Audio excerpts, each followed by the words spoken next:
ભણવું જોઈએ એ વિશે કંઈક સમાજને પ્રેરણા આપવા માંગે છે તો આપણે એને સાંભળીએ. ફૈઝાલા બેનને. अस्सलाम वालेकुम. વારૈયા ફૈઝાલા.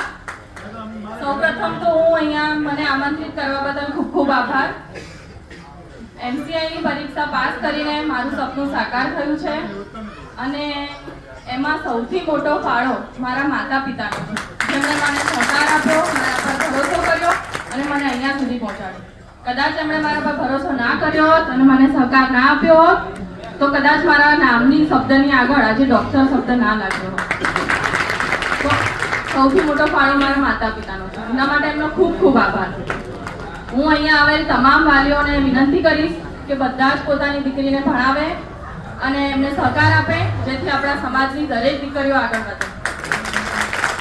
કોઈએ સાચું જ કહ્યું છે, કદમ અસ્થિર હોય એને સફળતા મળતી નથી અને અડગ મનના મુસાફરને તો હિમાલય પણ નડતો નથી. 12 સાયન્સ કરીને અત્યારે ગાંધીનગર ક્લિનિકલ સાયકોલોજીમાં અભ્યાસ કરી રહી છે. તો એ દીકરી કંઈક સમાજને બે શબ્દો કહેવા માટે માંગે છે તો દીકરીને વિનંતી કરીએ તરન્નુમબેન આવે અને સમાજને વિદ્યાર્થીઓને માર્ગદર્શન આપે.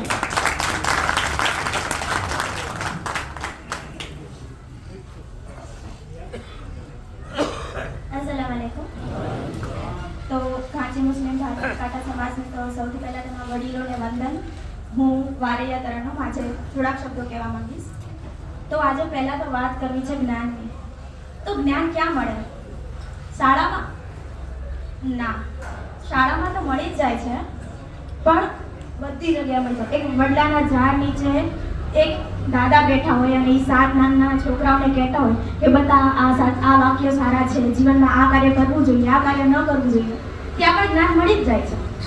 એક પોલીસ છે જે રિશ્વત લે છે, તો એના 10 વર્ષની દીકરી એના પપ્પાને એમ કે પપ્પા તમે રિશ્વત લો છો ને મને ગમતું નથી, મને એવું લાગે છે કે તમે મારા પપ્પા છો ને કેમ કે તમે રિશ્વત લો છો, તો ત્યાં પણ જ્ઞાન મળી જ જાય છે. આપણા ગામના પાદરે કોઈ બેઠું હોય અને ત્યાંથી આવતા જતા કોઈકને કંઈક શબ્દો કહે અને જો એ જાણી લે એમાંથી કંઈક શીખે, ત્યાં જ્ઞાન મળી જ જાય છે. દરેક જગ્યાએ રાસ્તે રાસ્તે ખૂણે ખૂણે કોઈક ને કંઈક તો સમજાવતું જ જાય છે. તો આજે સૌથી પહેલા તો જ્ઞાન આવી રીતના મળે છે, પણ એની સાથે સાથે આપણા જીવનમાં સૌથી વધારે જ્ઞાન પણ આપે આપણને માતા પિતા. બાળ ઉછેરમાં બાળક જ્યારે જન્મ લે એના 3 મહિનામાં તે શીખી જાય છે કે કોના ઉપર વિશ્વાસ કરવો, કોના પર ના કરવો. તમે જોજો બાળક એના મા પપ્પાને ઓળખી લે તરત, પછી કોઈ અજાણ્યા માણસના ખોળામાં જાય તો એ શું કરે? રોવા માંડે. તો સાયકોલોજીમાં એવું કહેવામાં આવે છે કે 3 જ મહિનામાં બાળક શીખી જાય છે કે એ શું કામનું છે અને એને કયા માણસ ઉપર ભરોસો કરવો છે.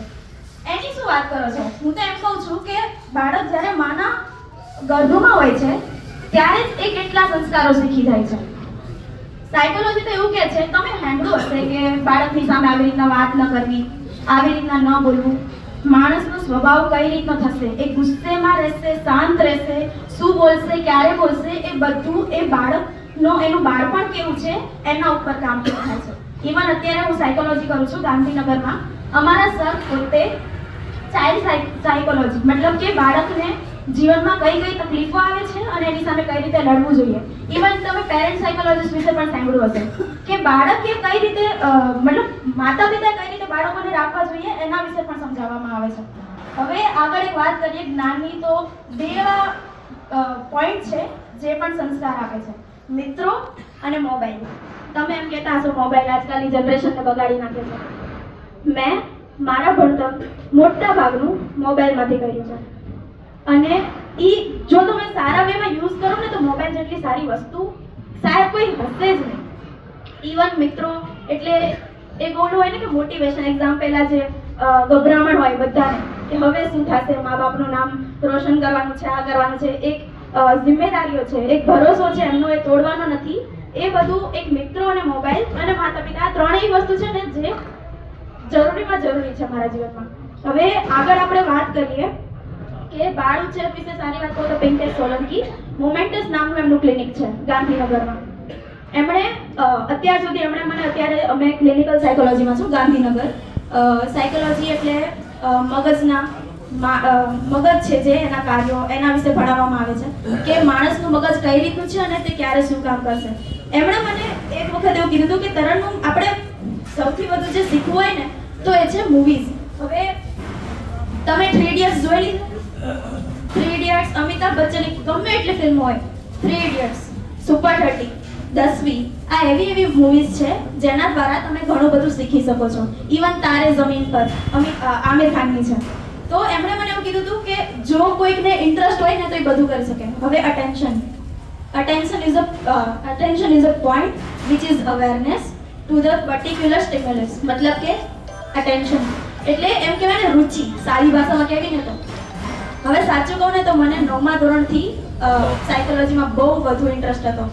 પણ મને કેવું હતું કે બીજા બધાને હોય ને કે મારી છોકરી બી ગ્રુપમાં આગળ વધે, MBBS કરે, પણ મને એવું હતું ને કે મને MBBS માં ઇન્ટરેસ્ટ નહોતો. અને મને 11મા ધોરણમાં મેં સાયન્સમાં બી ગ્રુપ લીધું અને મેં 11મા ધોરણમાં પપ્પાને કીધું હતું કે મતલબ મને બીક લાગતી હતી એમને કહેવામાં, કેમ કે એમને મારાથી એવું હોય કે છોકરી MBBS લેશે. હવે એમને કઈ રીતે કહું કે મારે સાયકોલોજી લેવું છે. તો હું અહીંયા ભાવનગર ભણતી હતી હોસ્ટેલમાં. મેં પપ્પાને પહેલા બોલાયા, મોય પપ્પા બંનેને ઘરે, અને પપ્પાને કામ બેસાડ્યા બગીચામાં. પપ્પા તમને એક વાત કહેવી છે. પપ્પા કે હા બોલ ને. મેં કીધું પપ્પા મારે નહીં કરવું MBBS, મારે સાયકોલોજીમાં બહુ વધુ આગળ વધવું છે અને આપણા સમાજનું નામ મારે સાયકોલોજીમાં જ રોશન કરવું છે. એ વખતે મમ્મી તો મારાથી થોડા નારાજ હતા, કેમ કે મમ્મીને મને MBBS માં મૂકી હતી, મને એમને ગાયનેકોલોજીસ્ટ બનાવી હતી, એવું સપનું હતું. પણ એ વખતે પપ્પાએ મારા માથે હાથ મૂકીને કીધું હતું કે તારે જે બનવું હોય એ તું બનજે, હું તારી સાથે જ ઊભો છું. અને હું હજી ખુદને બહુ વધુ નસીબદાર સમજુ છું, કેમ કે એના પછી મમ્મી બી માની ગયા હતા. અને પછી જ્યારે મારી નીટની એક્ઝામ પૂરી થઈ તો એ બંને કોલેજ ગોતતા હતા. મને ખુદ એવું હતું કે, અને અત્યારે ગુજરાતમાં 2 જેવી કોલેજ છે જે સાયકોલોજી ભણાવે છે, અને એમાંથી એક કોલેજમાં અત્યારે હું બેચલર્સ કરું છું. એટલે આટલી મોટી વાત મારા માતા પિતા મને સમજ્યા એ સમયે જ્યારે મને કોઈ નહોતું સમજતું. એટલા માટે પપ્પા થેન્ક યુ. અને અંતે તો એટલું જ કહેવા માંગીશ કે અટેન્શન, પરસેપ્શન, એ બધું જે રુચિ છે ને એ ત્યાં જ આવે જ્યાં તમારો ઇન્ટરેસ્ટ હોય. એટલે હું તમને બધાને એટલી વિનંતી કરવા માંગીશ કે તમે એકવાર તમારા બાળકને સાંભળો. 80% ઉપર આવે તો સાયન્સ લેવાનું, 70 થી 80 માં આવે તો કોમર્સ લેવાનું, અને એના પછી આવી રીતના તમે સમજી ગયા કે આ રીતનું છે. હવે આ પ્રમાણે કરવા જઈએ ને તો કંઈ સાચું નથી, કેમ કે મેં તમને વાત કરી સાયકોલોજીમાં અટેન્શનની. મને 10મામાં હતા 94% અને એ પ્રમાણે મેં સાયન્સ લીધું પણ ખરી, પણ હજી મને એવું થાય છે કે હું આર્ટ્સમાં વધુ ઇન્ટરેસ્ટેડ છું. અને હજી હું સાયન્સમાં જ છું, હું સાયન્સની જ લાઈનમાં છું, બાયોલોજી જ ભણું છું. પણ મને એમ થાય છે ને કે આ જે બધા મેં મગજમાં બાંધી લીધું છે ને કે આટલા માર્ક હોય તો આમાં મોકલવાનું, એ વાત જરાસર ખોટી છે. એકવાર તમારા બાળકને પૂછજો કે તને કેમાં રુચિ છે અને તને જેમાં ઇન્ટરેસ્ટ છે ને એ અમે કરવા દેશું. કેમ કે હું નસીબદાર છું કે મારા મમ્મી પપ્પા સમજી ગયા, પણ ઘણાના મમ્મી પપ્પા નથી સમજતા કે એમના બાળકને કેમાં રુચિ છે અને કેમાં નહીં. અને છેલ્લે તો અબ્દુલ કલામજીની એક એવો વાક્ય હતો, એમણે એમ કીધું હતું કે if you have to shine like a sun, first you have to burn like a sun. મતલબ કે જો તમારે સૂર્યની જેમ પ્રકાશિત થવું હોય ને, તમારે પ્રકાશ ફેલાવવો હોય ને જો સૂર્યની જેમ, તો એના માટે થઈને તમારે પહેલા સૂર્યની જેમ સળગવું પડશે, એટલી મહેનત કરવી પડશે અને આગળ વધવું પડશે. જય હિન્દ. ખૂબ સરસ.